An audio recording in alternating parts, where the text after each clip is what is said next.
Bismillahirrahmanirrahim. Alhamdulillah wassalatu wassalamu ala Rasulillah wa ala alihi wa sahbihi ajma'in. Allahumma 'allimna ma yanfa'una wa zidna ilma. Allahumma anfa'na bima 'allamtana. Allahumma ishrah lana sudurana wa yassir lana umurana wahlul 'uqdatam min lisanina yafqahu qawlana. اللهم اجعل اجتماعنا اجتماعا مرحوما وتفرقنا من بعده تفرقا معصوما. اللهم أدخلنا الجنة مع الأبرار. اللهم اجعل آخر كلامنا عند انتهاء أجلنا لا إله إلا الله. Baik para ustazah, para santri yang dirahmati Allah SWT, pada pertemuan yang lalu kita sudah membahas tentang maja'a anna nasaba kufri bani Adam wa tarkihim dinahum wal ghulu fi salihin. Yaitu diantara penyebab utama kekafiran adalah berlebih-lebihan dalam mengagungkan orang-orang soleh. Pada pertemuan yang lalu kita sudah sebutkan juga bagaimana ghulu ya ataupun berlebih-lebihan, sikap berlebih-lebihan yang digunakan ataupun yang dilakukan oleh mereka orang-orang ahlul kitab. Kita sebutkan bahwasanya ahlul kitab ini adalah an-Nasara wal Yahud, orang-orang Yahudi dan orang-orang Nasrani. Ghulunya orang Yahudi yaitu ghulu terhadap Uzair, ya, mereka menganggap Uzair adalah anak Allah. Wa qalatil yahudu Uzairun ibnullah. Dan hulunya orang-orang Nasrani, mereka menganggap bahwasanya Nabi Isa trinitas, ya, ada tiga, ya, yaitu hulu terhadap Nabi Isa. Isa adalah anak Allah. Wa qalatin nasara al-masih ibnullah, ya. Kemudian wa qalatin innamal masihu huwa Allah itu adalah di dalil yang lain, Masih itu sendiri adalah Allah. Laqad kafara alladziina qalu innallaha huwal masiih ibnu Maryam. Dalam ayat yang lain mereka mengatakan bahwasanya Isa itu adalah satu dari tiga. Laqad kafara alladziina qalu innallaha tsalitsu tsalatsah. Ya. Dan kita sudah menjelaskan juga tentang tiga sekte ataupun tiga mazhab keterkaitan tentang Isa dan Allah, ya. Kemarin kita sudah sampaikan tentang mazhab Nusturiyah yang menganggap bahwasanya Isa ini seperti dengan Allah, hubungannya dengan Allah adalah dengan pencipta adalah seperti air menempati gelas, artinya susah untuk dipisahkan, ya. Sedangkan mazhab Ya'qubiyah adalah menganggap seperti bersatunya kopi dengan susu yang tidak bisa dipisahkan lagi. Ya, dan aliran yang lebih dekat kepada kebenaran, artinya maksudnya mereka lebih ini, ya, itu mazhab al-muwahhidun, ya, orang-orang yang bertauhid dari golongan Nasrani yang menganggap bahwasanya Isa tetap manusia dan Rasul Allah, tetapi tetap mereka kafir karena mereka tidak mengakui kenabian dan nabi akhir zaman, nabi kita Nabi Muhammad sallallahu alaihi wasallam. Kemudian musannif juga menyebutkan dalil kedua, yaitu tentang bagaimana orang-orang kaum Nuh dahulu mereka menyembah orang-orang saleh, yaitu Wadda, Suwa'a, Yaghus, wa Ya'uq, wa Nasra. Ya, awal-awal mungkin mereka membuat sebagai untuk mengenang mereka agar mereka lebih bersemangat beribadah, namun lambat laun syaitan membisikkan mereka sehingga misi syaitan berhasil agar mereka juga menyembahnya.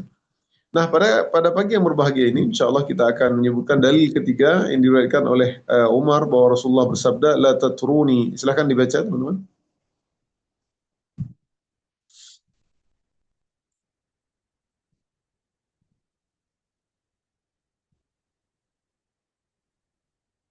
Kan diriwayatkan dari Umar bahwa Rasulullah Shallallahu Alaihi Wasallam bersabda, "La tutruni kama atratin nasara bana Maryam. Innama ana abdu. Faqulu Abdullahi wa Rasuluh." Janganlah kamu berlebih-lebihan memujiku, sebagaimana orang-orang Nasrani telah berlebih-lebihan memuji Isa putra Maryam. Aku hanyalah seorang hamba, maka katakanlah hamba Allah dan Rasulnya. Hadis riwayat Al-Bukhari dan Muslim. Iya, Masya Allah. Ya. Seperti itu, ya. Dalam hadis ini, maka Allah memuji Nabi Muhammad SAW dari dua sisi, yaitu seorang hamba dan seorang rasul. Sesungguhnya, faqulu, maka katakanlah terhadapku, ana Abdullah wa ana Rasulullah. Ya, katakanlah kepadaku, aku ini hamba Allah, sama seperti kalian hamba Allah, cuman bedanya aku rasul utusan Allah, itu saja. Hamba Allah, kalian juga hamba Allah. Bedanya aku adalah utusan Allah yang menyampaikan berita kepada kalian basyiran wa nadhira, berita kebaikan ya dan berita peringatan. Uh, Bisa kita simpulkan bahwasanya hadis ini kita sampaikan dulu bahwasanya Nabi Muhammad SAW adalah sebagai seorang hamba. Ya, misalkan dalam surah Al-Isra ayat 1, Subhanalladzi asra bi'abdihi 'abdihi lailan minal masjidil harami ilal masjidil aqsa. Bi'abdihi di sini kata kuncinya. Maha suci Allah alladzi asra bi'abdihi, yang telah memperjalankan hambanya ya pada suatu malam dari Masjidil Haram ilal Masjidil Aqsa.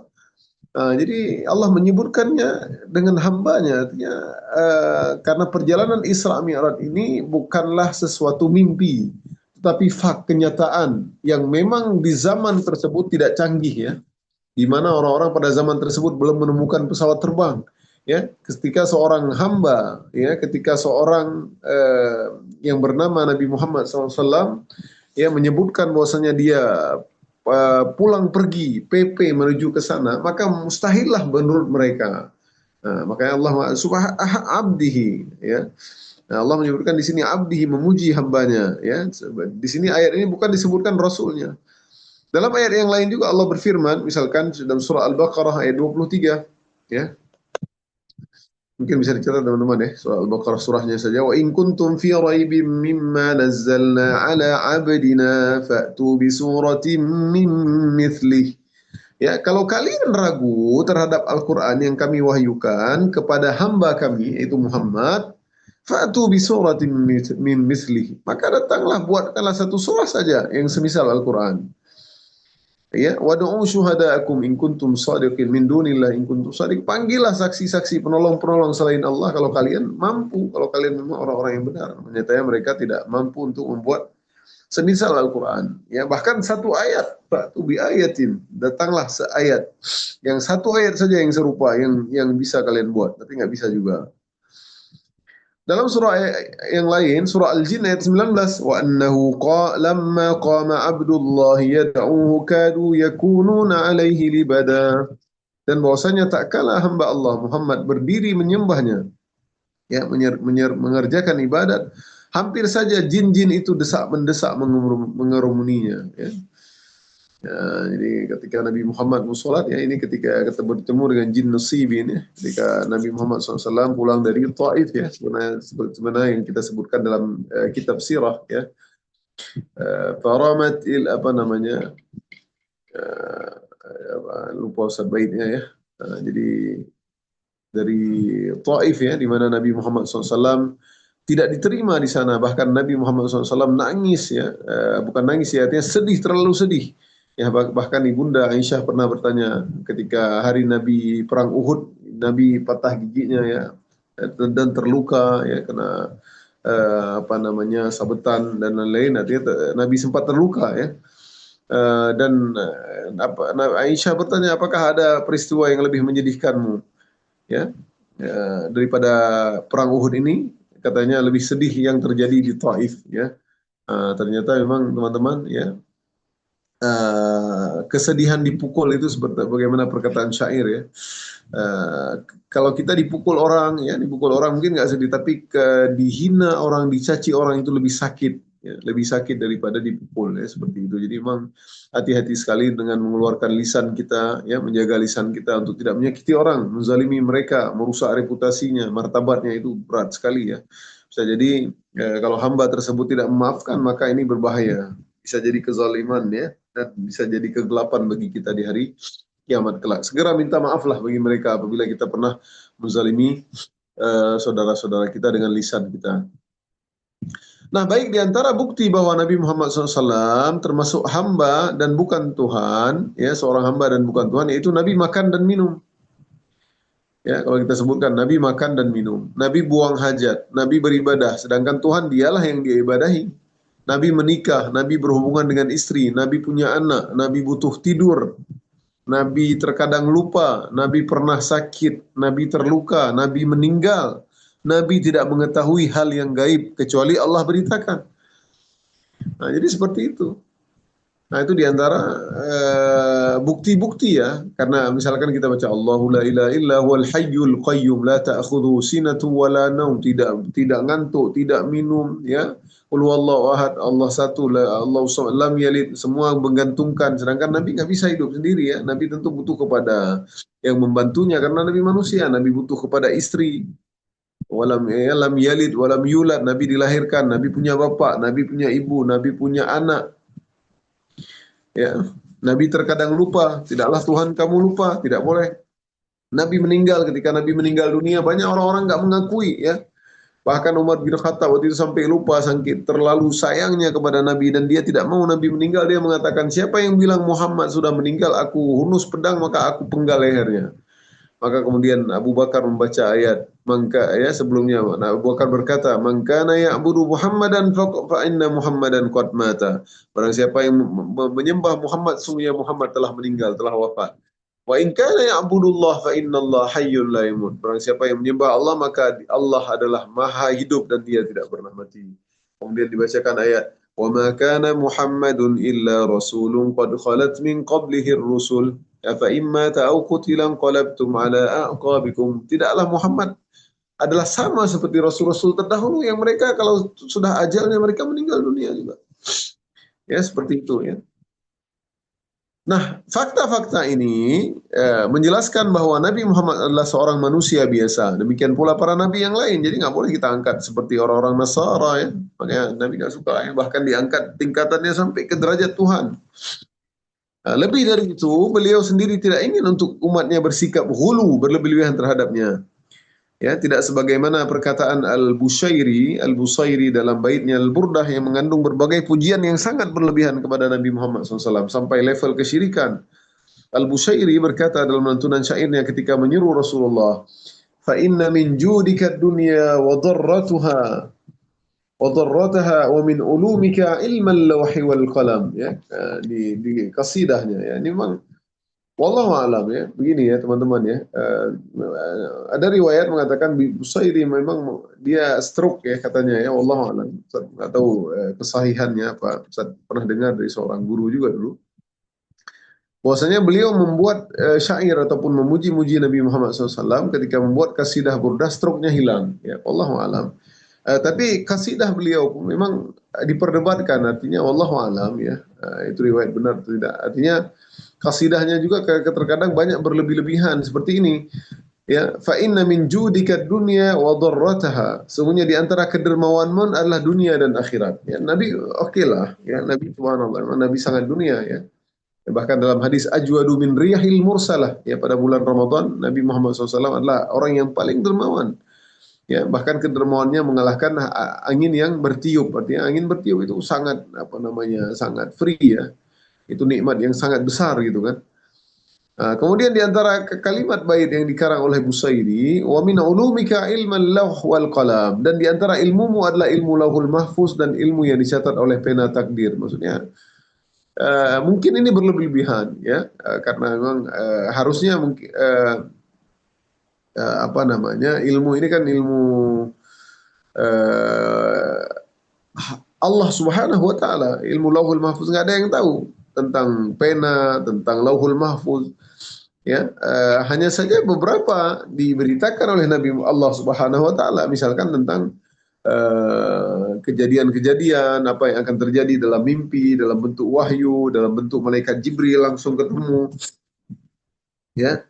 Nah, tapi ada hal-hal yang tidak diberitakan, misalkan tentang sa'ah. Makanya ketika malaikat Jibril datang menyamar sebagai seorang laki-laki yang putih, yang ganteng, ya, datang menuju Nabi Muhammad SAW, dan Nabi lagi ngomong sama sahabat-sahabatnya, lagi mengajarkan mereka tentang Islam, ya, lagi berceramah kepada mereka. Maka ketika ditanya, Kak mata sa'ah, kapan hari kiamat itu? Kata Nabi Muhammad SAW, mal mas'ulu a'lam minas sa'il. Tidaklah orang yang bertanya lebih tahu daripada yang ditanya. Artinya dua-dua nggak tahu. Malaikat Jibril nggak tahu, ya, apalagi Nabi Muhammad SAW. Jadi nggak semua. Ya, mungkin ini termasuk agak berlebih-lebihan ya. Wallahu a'lam ya. Memang ini kontroversi ya. Sebagian orang menganggap Sa'id Busairi, mengidolakannya ya, tapi ada hal-hal yang memang beberapa bait-baitnya mungkin terkesan agak berlebihan. Maka dan Nabi tidak suka seperti itu. Ya. Dalam bait yang lain juga misalkan Al-Busairi juga mengatakan ya akramal khalqi mali man aludhu bihi siwaka inda hululil hadisil amami.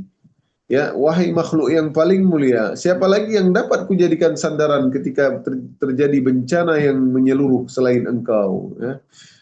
Nah, ini ya kalau orang yang cetek imannya ya masih kecil imannya ini bahaya ini dia kan udah dia berdoa kepada Nabi sedangkan kita nggak boleh berdoa illallah doa itu hak Allah harus berdoa kalau berdoa selain Allah walaupun Nabi Muhammad SAW walaupun Nabi Habibullah kekasih Allah maka kita telah terjerumus dalam kesyirikan kayak Nabi nggak bilang ya illam takun fi ma'adi akhidan biyadi fadlan wa illa faqul ya zallatal qadami jika pada hari kiamat kelak engkau tidak berbuat berbaik hati merangkul tanganku niscaya aku akan tergelincir dalam kebinasaan ya mungkin maksud penyair wallahu a'lam mungkin karena di hari kiamat di hari mahsyar ya yang hanya bisa memberi syafaat yang pertama-tama sekali itu Nabi Muhammad SAW ya, sesuai dengan hadis ya umat Nabi Adam datang kepada Nabi Adam, ya Adam, ya semua umat datang, engkau adalah Sayyidul Bashar, engkau adalah manusia pertama, engkau adalah diciptakan Allah dari tangannya langsung, ya.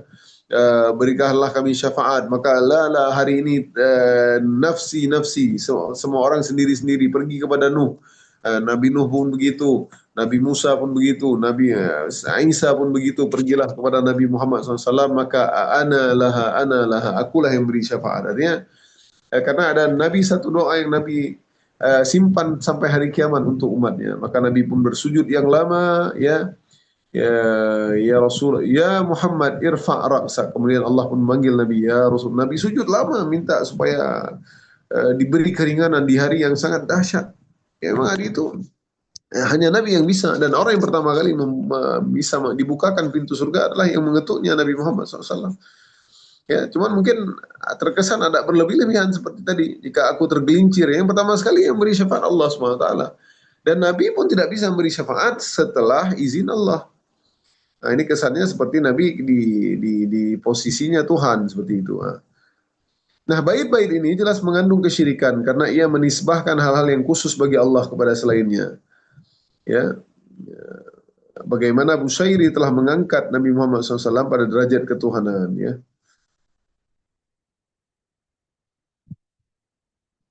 lihatlah bagaimana manusia yang paling cinta kepada Nabi Muhammad SAW ya telah mencontohkan berbagai penghormatan yang seharusnya beliau terhadap beliau Nabi Muhammad SAW. Misalkan Anas pernah mengatakan, maka ana syakhsun ahabba ilaihim ru'yatan minan Nabi SAW. Tidak seorang pun yang lebih mereka para sahabat cintai untuk dilihat daripada Rasulullah. Jadi orang ini kalau ketemu dengan Nabi senang semua mukanya. Karena Nabi ini senyum, Nabi ini nggak pernah ada, walaupun sebesar apapun masalahnya, nggak pernah Nabi ini, jadi mukanya ini, air mukanya ya subhanallah ya. Allah buat Nabi orang yang ganteng, yang kita orang melihatnya pun suka ya. Banyak orang yang ganteng tapi kita nggak suka lihatnya. Artinya mungkin dia kasar, dia akhlaknya nggak baik, nggak mulia seperti itu. Ya tapi ini Nabi orang nggak berani. Bahkan sahabat ini kalau Nabi lihat mereka nggak berani natap ke Nabi. Jadi segitu karismanya Nabi Muhammad SAW ya. Makanya mereka berkata, maka nasyakhsun ahabba ilaihim ru'yatan minan Nabi. Tidaklah seorang pun dari mereka para sahabat cintai untuk dilihat daripada Rasulullah. Wa kanu idza ra'awhu lam yaqumu ilaihi. Namun demikian ketika melihat beliau mereka tidak pernah berdiri. Karena mereka tahu bahwa beliau tidak menyukai hal itu. Lima ya'lamuna min karahiyatihi lidzalik. Jadi kalau mereka misalkan mereka berdiri ya, datang Nabi Muhammad SAW, mereka berdiri, Nabi nggak suka gitu. Ya, subhanallah ya. Jadi luar biasa ketawaduan Nabi Muhammad SAW. Nabi nggak mau dialukan, diagung-agungkan. Poin kedua yaitu Nabi Muhammad adalah sebagai seorang Rasul ya. Nah, ini seperti dalam surah Al-Kahfi misalkan ayat 110. Qul innama ana basyarum mithlukum yuha ilayya annama ilahukum ilahu wahid. Katakanlah sungguhnya aku ini manusia biasa seperti kamu, basyar sama seperti kalian yang diwahyukan kepadaku, hanya saja aku diwahyukan bahwasanya Tuhan kamu itu adalah Tuhan yang esa. Jadi Rasul, karena Nabi mengajak ke penyembahan ya dan bertauhid kepada Allah. Karenanya Nabi Muhammad SAW sebagai Rasul, maka di antara konsekuensi yang berlaku bagi umatnya terhadap beliau adalah membenarkan perkataannya. Ya, karena beliau seorang Rasul, maka sebagai konsekuensi seorang umat, ya, umatnya terhadap beliau adalah yang pertama adalah membenarkan perkataannya. Yang kedua menjalankan perintahnya. Ketiga menjauhi larangannya. Dan yang terakhir tidak beribadah kecuali dengan syariat yang disampaikannya. Ini dia. Jadi konsekuensinya kalau beliau seorang Rasul, ketika beliau datang, kalau empat konsekuensi ini tidak kita lakukan, maka kita seolah-olah tidak membenarkan beliau. Ya. Misalkan di antaranya adalah membenarkan perkataannya. Ya kita harus membenarkan perkataannya. Kalau Nabi bilang misalkan babi haram haram, udah nggak boleh makan. Menjalankan perintahnya, begitu juga kita nggak boleh makan ya. Larangannya itu juga udah termasuk 1 dan 3 ini ya. Dan 4 tidak beribadah kecuali dengan syariat yang disampaikannya. Artinya tidak menambah-nambah ibadah.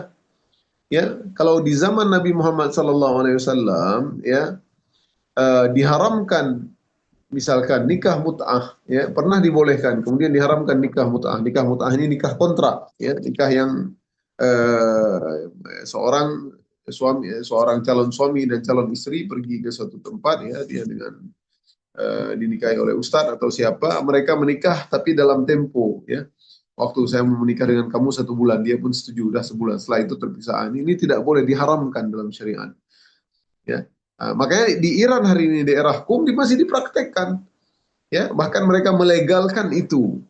Bahkan dalam sebuah surat kabar, ya, let's dia apa namanya zina halal katanya. Tukum untuk Mekah, ayo praktekkan, ayo, seolah-olah menjadi bisnis bagi mereka. Jadi bisa menikah 1 hari 2 hari, kita menyukai ada seorang wanita, wanita itu pun dia memang pekerjaannya seperti itu ya, subhanallah, zina halal. Bagaimana ada zina halal ya? Gitu juga amalan ibadah-ibadah yang lain ya, misalkan ada sholat khusus di bulan Zulqa'dah ini, ada sholat khusus di bulan Zulhijjah, ada puasa khusus, padahal tidak ada dalilnya, dia tambah-tambah, dia nisbatkan ke Nabi, maka haram, tidak boleh. Ya, makanya Nabi pernah berkata, "Man 'amila 'amalan laisa lahu amruna fahuwa raddun." Barang siapa yang melakukan amalan dan dia tidak ada dalil dari kami, maka ia ditolak. Capek-capek diri, ya. Hari ini kita beramal, kalau ada Quran dan hadis silahkan beramal. Ya, kalau tidak ada ngapain coba? Capek-capekkan diri. Silahkan dalil yang terakhir dari keempat. Dan Rasulullah Shallallahu Alaihi Wasallam bersabda, "Yakum wal fa inna ma ahlaka man kana qabilakum al. Jauhilah oleh kalian sikap berlebihan, karena sesungguhnya sikap berlebihan itulah yang telah menghancurkan umat-umat sebelum kalian." Muslim meriwayatkan dari Ibnu Mas'ud bahwa Rasulullah Shallallahu Alaihi Wasallam bersabda, "Halakal mutanatti'un, binasalah orang-orang yang berlebihan tindakannya." Beliau Iya, baik. Silakan. beliau sebutkan kalimat ini sampai 3 kali. Baik, ini dia hadis ya yang menyatakan bahwasanya bahayanya berlebih-lebihan ya. Fa innama ahlaka man kana qablakum al-ghulu. Ya, orang-orang sebelum kalian itu tergelincir, Allah binasakan karena ghulu mereka. Kita di Waddan, Suwa'an, Yaghus, karena ghulu berlebih-lebihan. Di zaman jahiliyah dulu begitu juga di Mekah awal-awal ya. Ya, ketika ada seorang penzina bahkan ya, Isaf dan Nailah penzina, dia di Ka'bah, kemudian Allah kutuk dia menjadi batu ya, jadi patung, kemudian mereka pindah ya, mereka pindah ke Bukit Safa dan Marwah. Awalnya tidak diibadahi mereka, tidak disembah. Kemudian lama-lama ya, kurangnya ilmu, syaitan dan iblis menggelincirkan mereka, maka mereka akhirnya menyembah penzina. Coba, subhanallah ya, ini hulu ya, luar biasa. Bahkan halakal mutanatti'un ya, Rasulullah mengulang-ulangnya sampai 3 kali. Nah, hadis yang pertama diriwayatkan oleh Ibnu Abbas ya, asbabul wurud ya. Jadi asbabul wurud ini adalah sebab-sebab turunnya hadis ataupun sebab-sebab munculnya hadis tersebut. Ya, kalau dalam ayat Al-Qur'an asbabun nuzul namanya. Ya, asbabun nuzul, sebab-sebab turunnya ayat tersebut. Misalkan sebabnya karena Nabi dihina oleh orang musyrikin, turunlah ayat ini misalkan. Nah, kalau di hadis sebab-sebab turunnya hadis namanya asbabul wurud, ya, asbabul al-wurud. Nah, ketika itu hadis yang pertama yaitu Nabi SAW haji wada. Ya, Ibnu Abbas mengisahkan bahwa ketika haji wada, haji terakhir maksudnya itu haji terakhir Nabi Muhammad SAW, setelah itu Nabi meninggal dunia. Nah, saat Rasulullah SAW sedang melempar jumrah Aqabah, sambil mengendari untanya, beliau bersabda, "Al-qit li hasa, al-qit li hasa, ambilkan aku kerikil." Ya. Jadi ada ibadah jamrah Aqabah, ya. Nanti di ibadah haji itu biasanya setelah hari Arafah, tanggal 9 Arafah, 10 mereka sudah mulai melakukan, malamnya sudah berangkat ke Muzdalifah, kemudian mengambil kerikil dan melempar di Jamrah Aqabah Ula. Ya, mereka Jamrah Aqabah bukan Ula, ya, Jamrah Aqabah. Ya. Dan nanti baru besoknya baru hari tasyrik, ya, pada 11, 12 dan 13 Zulhijjah baru mereka melemparkan Jamrah Ula, Aqabah dan Jamrah Tsani. Nah, Ibnu Abbas, karena Nabi menyuruh maka dialah memungut tujuh batu kerikil kecil untuk dilemparkan beliau. Jadi sunnahnya melempar 7 Bismillah Allahu Akbar, Bismillah Allahu Akbar, Bismillah Allahu Akbar, 7 kali. Dan telapak tangannya. Kemudian sambil melempar Nabi kemudian apa namanya? Beliau meletakkan 7 kerikil tersebut pada telapak tangannya, kemudian berkata, "Amsalu haula farmu." Kerikil seperti inilah yang hendak kalian lemparkan. Kemudian beliau bersabda, "Ayyuhan nas, iyyakum wal ghuluwa fid din." Ya, maka beliau berkata, "Wahai sekalian manusia," ya, Nabi mengucapkannya, mereka mendengar semua. "Wahai sekalian manusia, iyyakum wal ghuluwa fid din." Ya, janganlah kalian bersikap ghulu, ya, dalam agama ini.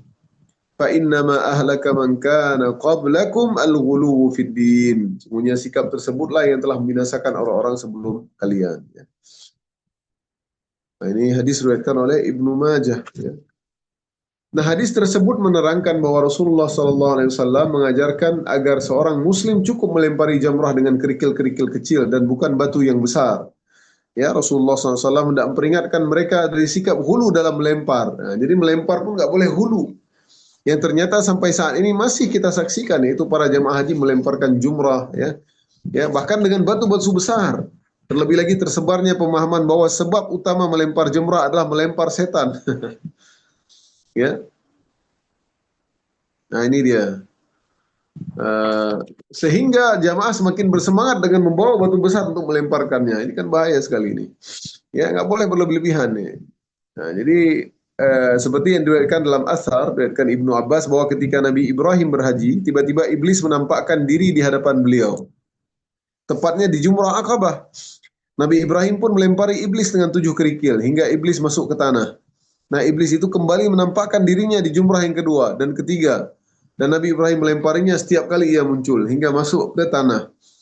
Setelah mengisahkan kejadian tersebut, Ibnu Abbas mengatakan, "Asyaitanu tarjumun wa millatu abikum Ibrahim tattabi'un." Kalian merajam syaitan, melempar syaitan dengan batu sebagai pengikutan terhadap dan wa millata, dan agama Nabi Ibrahim hendaknya lah kalian ikuti. Nah, asar tersebut sahih, ya. Sebagaimana diriwayatkan dalam kitab riwayat Hakim, ya. Hadis nomor 1713, ya, asar disahihkan oleh Syekh Albani juga dalam Sahih At-Targhib wa Tarhib. Nah, jadi hanya saja orang-orang keliru dalam memahaminya, ya. Ibnu Abbas tidaklah menyatakan bahwa ketika kita melempar jamrah, setan itu benar-benar terikat di tugu umrah yang ketiga, ya.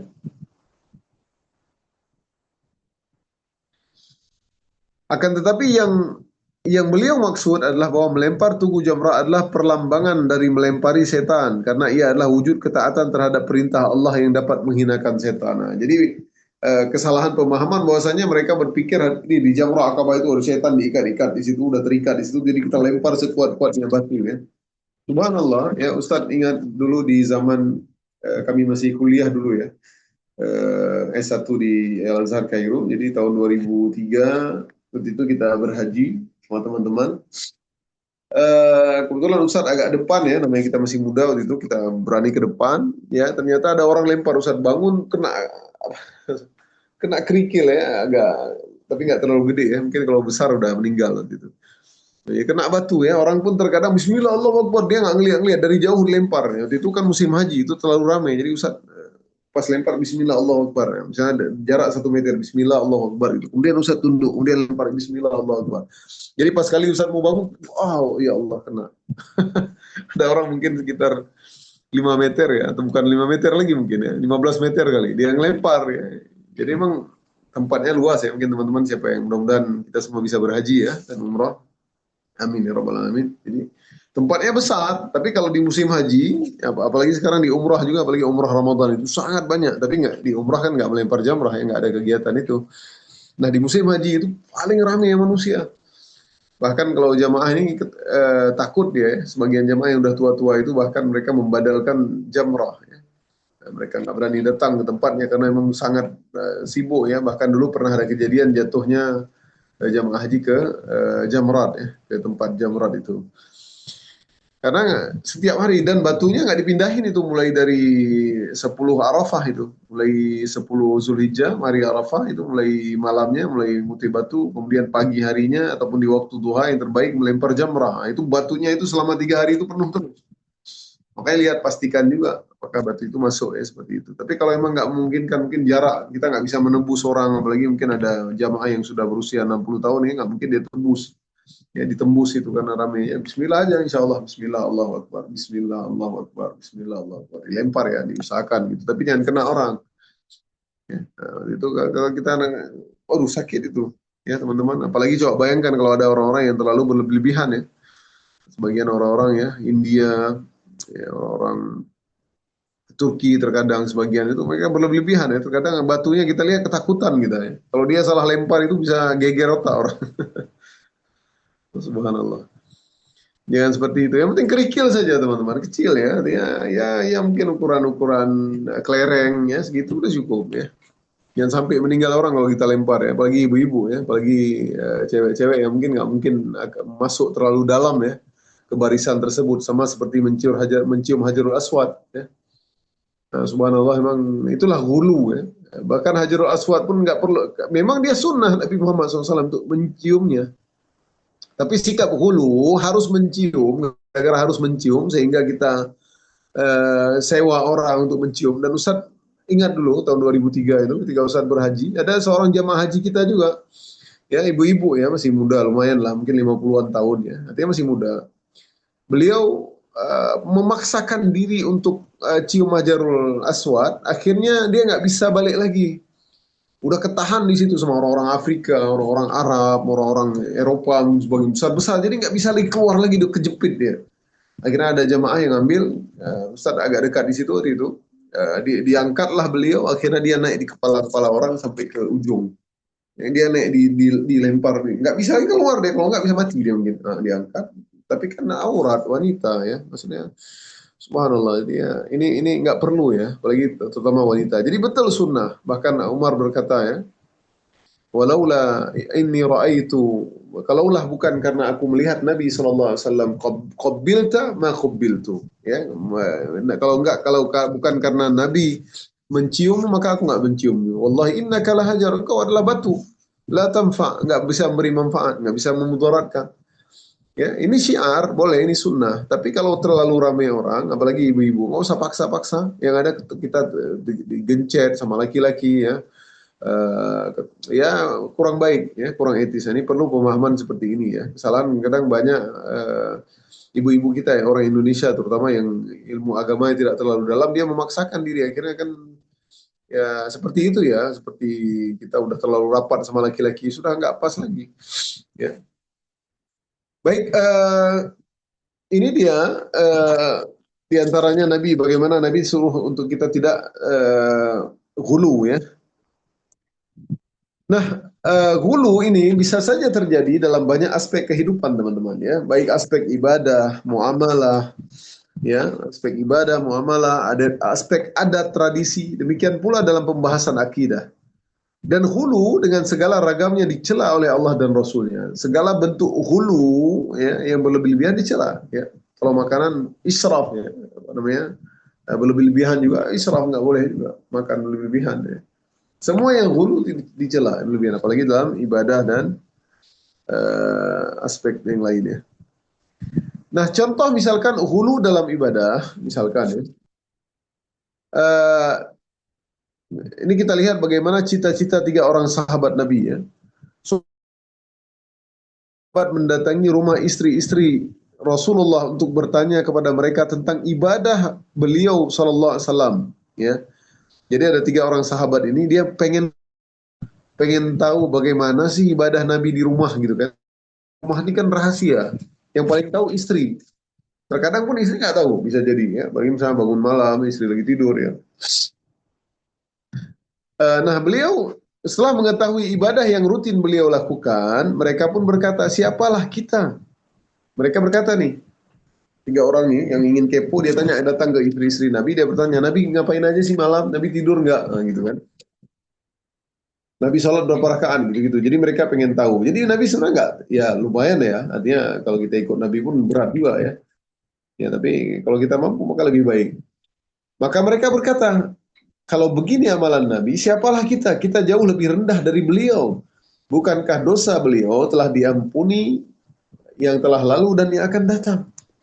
Jadi sekelas Nabi aja, ibadah begini nih, sholat malamnya dari awal malam terkadang, kadang di pertengahan malam, kadang di sepertiga malam, ya bacaan Al-Quran Nabi begitu kan, puasanya Nabi gitu kan.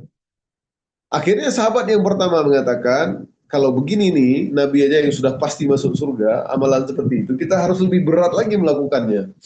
Maka sahabat yang pertama berkata, sungguh katanya, ya,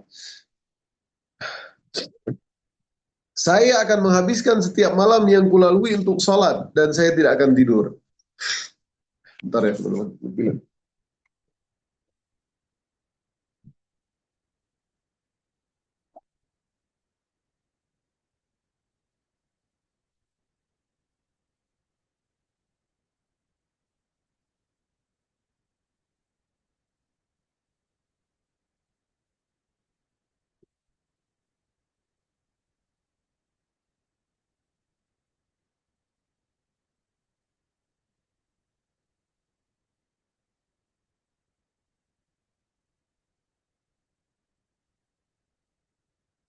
Allah.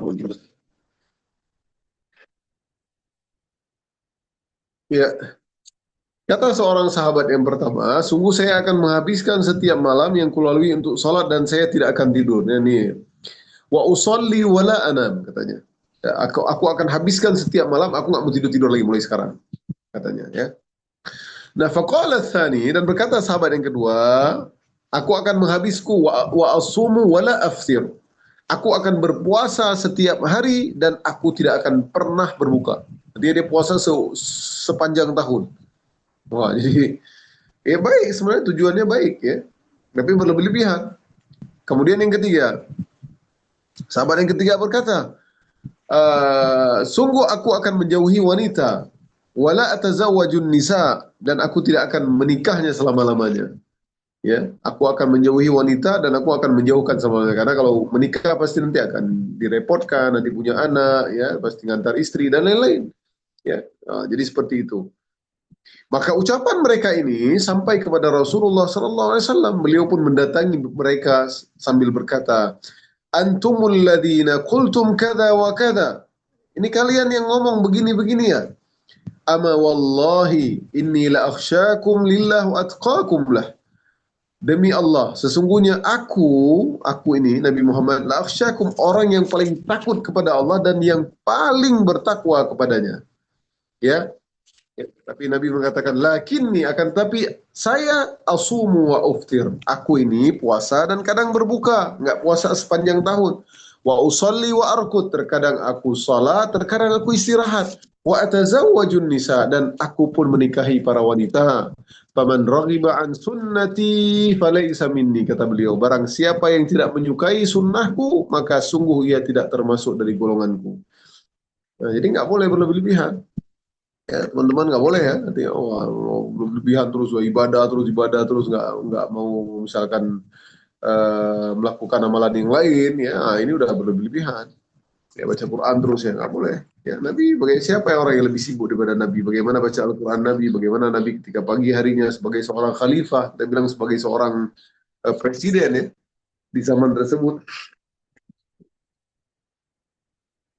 Ini dia di antara dalil bahwasanya apa namanya, hulu dalam ibadah ya, artinya Nabi tidak memperbolehkan. Kemudian misalkan pembahasan berikutnya adalah hulunya orang Khawarij, kaum Khawarij ya. Nah, Rasulullah bersabda tentang mereka, tentang golongan Khawarij. Khawarij ini ya, dia ibadahnya luar biasa, teman-teman ya. Orang-orang Khawarij inilah yang sering kadang-kadang dia bom bunuh diri, bercadar, betul, bercadar, suaminya cingkrang kadang, tapi apa ya, berlebih-lebihan, mengerikan ya. Jadi sehingga orang ada konotasi negatif terhadap orang-orang yang bercadar hari ini, orang-orang yang bercingkrang, orang-orang yang berjenggot hari ini, seolah-olah inilah orang-orang ekstrim, ini orang-orang yang suka bom bunuh diri. Ya, padahal enggak. Padahal bagaimana istri-istri Nabi, ya, bagaimana orang-orang yang lain ya, tidak seperti ini yang digambarkan. Nah, jadi mencoreng orang-orang yang bercadar, kesian. Ya, padahal dia bercadar karena Allah, ya. Padahal dia berjenggot karena Allah. Akhirnya gambaran Islam, kalau orang yang seperti itu nih, Islam radikal. Nah, inilah orang-orang Khawarij yang Nabi bersabda tentang mereka. Kata Nabi dalam sebuah hadis diriwayatkan oleh Imam Bukhari dan Muslim, "Fa inna lahu ashaban yahqiru ahadukum salatahu ma'a salatihim wa siyamahu ma'a siyamihim." Orang ini akan memiliki pengikut yang sangat giat beribadah. Bahkan kalian akan merasa minder ya ketika membandingkan salat dan puasa kalian dengan salat mereka ya. Salatin, kalian akan merasa minder, kita nggak sekuat mereka, luar biasa ibadah mereka gitu. Yaqra'una al-Qur'an la yujawizu taraqiyahum. Mereka giat membaca Al-Qur'an namun bacaan tersebut tidak melewati tenggorokan mereka. Maksudnya begini, artinya mereka hanya tidak melewati tenggorokan, artinya mereka baca-baca tapi mereka tidak paham, tidak mengamalkannya. Ya, yamruquna minad din kama yamruqus sahmu minar ramiyah. Ya, jadi Nabi menggambarkan mereka itu melesat keluar dari Islam sebagaimana anak panah melesat menembus sasarannya. Ya, ini nggak kena sasarannya, jadi melesat, melesat. Jadi seperti itu. Jadi sedikit-sedikit ya mereka. Jadi ibadah mereka tapi luar biasa disifati. Maka kalau kalian ketemu dengan mereka, kalian minder dengan ibadah dan sholat mereka dan puasa mereka. Ini dia. Nah, tentang bagian yang ketiga juga tentang hulu, di sini disebutkan juga di antaranya adalah kekeliruan sahabat yang mulia yaitu Abu Darda ya, ketika beliau hulu ya dalam Islam sehingga beliau merasa seolah-olah dunia ini udah nggak penting lagi ya. Maka diriwayatkan dari Abi Juhaifah Wahab bin Abdullah berkata, sedikit lagi ya. Akhan Nabi sallallahu alaihi wasallam baina Salman wa Abi Darda ya. Sesampai di Madinah, Nabi SAW mempersaudarakan antara Muhajirin dan Ansar. Salah satu yang dipersaudarakan yaitu Abu Darda dan Salman Al-Farisi. Salman yang merupakan Muhajirin dan Abu Darda adalah Ansar, orang Madinah. Fazara Salman Abu Darda. Maka suatu ketika Salman Al-Farisi, ya, pernah kita ceritakan di sirah ya, bagaimana kisah Salman ketika dia mencari hidayah ya. Bagaimana berpindah-pindah dari seorang, dia berasal dari Persia, ya, makanya dia pirang rambutnya mungkin, ya, agak pirang ya. Jadi dia apa namanya? Dia berkunjung ke rumah Abi Darda, ya. Fara'a Ummad Darda mutabadzilah. Maka suatu hari ketika Salman berkunjung ke rumah Abu Darda, Salman melihat Ummu Darda itu istri Abu Darda dalam keadaan kusut masai, artinya bajunya nggak terurus, nggak tergosok mungkin, ataupun sudah apa ya, maksudnya dia mungkin memiliki kemampuan untuk mengganti bajunya seperti itu ya, atau Abu Darda punya kemampuan untuk membeli baju ataupun seperti itu. Jadi sudah kayak apa namanya, tidak terurus, artinya wanita pun sudah eh, kayak nggak memperhatikannya lagi. Padahal nggak boleh kan, ibu-ibu walaupun sudah menikah harus menjaga penampilannya, harus merawat dirinya, harus tetap tampil cantik di istri suaminya dan lain-lain. Artinya harus awet muda, harus sehat ya.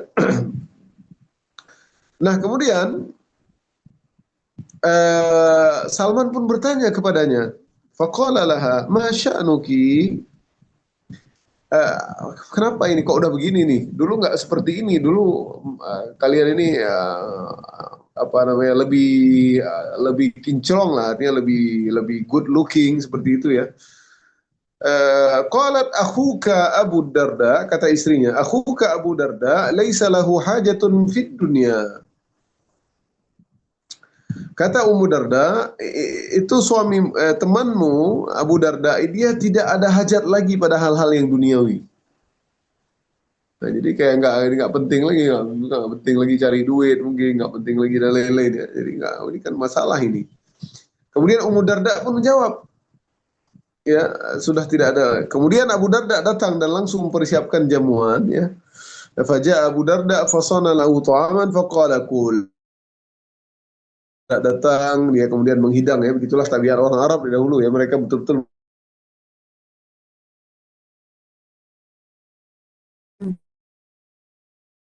kata Abu Darda ya. Jadi Salman nggak kata Salman, kul makan. Qala fa inni shaim, aku lagi puasa. Qala ma ana biakilin hatta ta'kul. Demi Allah, aku nggak mau makan sampai kamu makan. Ya, jadi Salman pun nggak mau makan dia. Aku nggak mau makan sendirian. Ya, demi Allah, saya tidak akan makan sebelum engkau juga ikut makan bersamaku. Ya, qala faakala. Ya, maka pun akhirnya si Abu Darda apa namanya, membuka puasa, dia buka puasa ya, karena dia puasa terus-terusan ini orang ya, terlalu berani.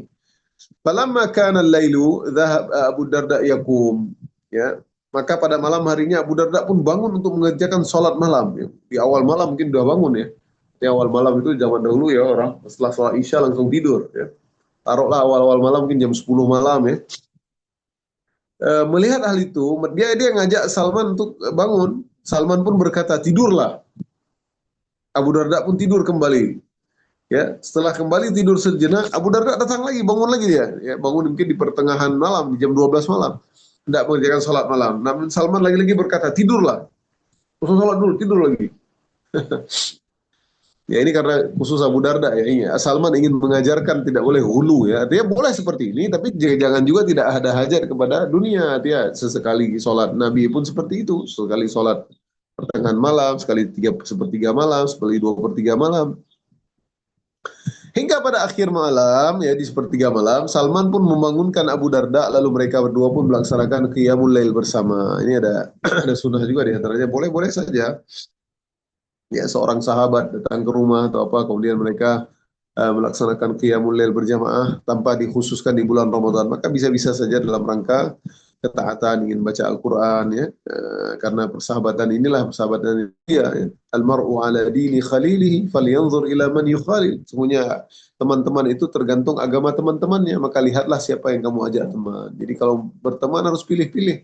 Ya, harus teman-teman yang betul-betul mengajak kita kepada akhirat ya, bukan teman-teman yang kalau kita setelah ketemu itu teman membuat kita semakin cinta dunia, membuat kita semakin lupa kepada akhirat, maka ini teman yang buruk. Nah, setelah itu Salman menasihati Abu Darda ya. Nah, ini nasihat Salman ini diabadikan ya, luar biasa ya. Jadi kata Salman, dia berkata, inna li rabbika 'alaika haqqan. Wahai Abu Darda, sesungguhnya Allah memiliki hak atasmu. Ya, ada hak atasmu. Wali nafsika 'alaika haqqan. Untuk dirimu pun ada hak. Artinya untuk dirimu, untuk ibadah, untuk istirahat, ya ada hak. Ya. Kemudian wali ahlika 'alaiha haqqun, 'alaika haqqan, dan bagi keluargamu, bagi istrimu, anak-anakmu, mereka punya hak untuk kamu, punya hak untuk kalian temani, punya hak untuk refreshing, punya hak untuk bermain dengan mereka, punya hak untuk tidur bareng dengan istri, punya hak untuk romantis dengan istri. Ya, fa'ati kulla dhi haqqin haqqah. Maka wahai Abu Darda, penuhilah masing-masing hak tersebut. Ya, a'ti kulla haqqin haqqahu. Ya. Fa'atan Nabi SAW, fadzakara dzalika lahu. Maka Abu Darda pun, ya kesal ya. Kemudian Abu Darda menceritakan kejadian tersebut pada Rasulullah. Lalu beliau pun bersabda, ya, Sadaqa Salman. Maka Nabi berkata, Sadaqa Salman. Salman yang betul. Jadi mungkin Abu Darda kesal dia. Ya, ini Salman main ke rumah. Ya, memang dia dipersaudarakan Nabi main ke rumah. Kemudian aku sholat malam disuruh tidur. Kemudian dia ngajarin aku begini-begini. Ya, jadi betul Sadaqa Salman. Karena menurut Abu Darda itu yang paling betul, yang paling zuhud, yang paling nggak sama sekali dunia itu yang paling betul. Tapi ini adalah sikap ulu ya.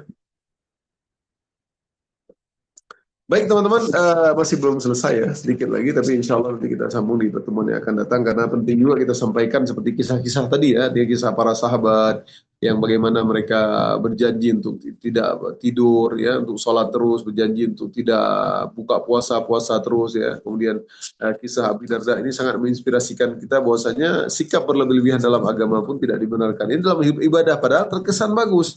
Siapa yang nggak bagus ya? Bagus dia sholat tengah malam, sholat tengah malam. Tapi kalau dia lakukan ini sehingga terbengkalai yang lain, dia tidak menafkahi istrinya, dia tidak bermain lagi dengan anaknya, tidak mencemburu istrinya lagi, maka ini diharamkan, ya tidak boleh seperti ini. Maka kata Nabi, Sadaqah Salman. Baik teman-teman, demikianlah yang bisa kita sampaikan ya. Insya Allah mudah-mudahan kita termasuk orang-orang yang tidak berlebihan dalam agama. Insya Allah mudah-mudahan semakin kita ngaji, semakin kita bisa mampu mengamalkannya. Semoga nanti insya Allah kita bertemu dengan Allah dengan qalbin salim. Illa man atallaha bi qalbin salim. Baik, subhanakallahumma bihamdik, asyhadu an la ilaha illa anta astaghfiruka wa atubu ilaik. Aqulu qawli hadza wa astaghfirullah li wa lakum. Assalamualaikum warahmatullahi wabarakatuh. Waalaikumsalam warahmatullahi wabarakatuh. Syukran, Ustaz. Afwan.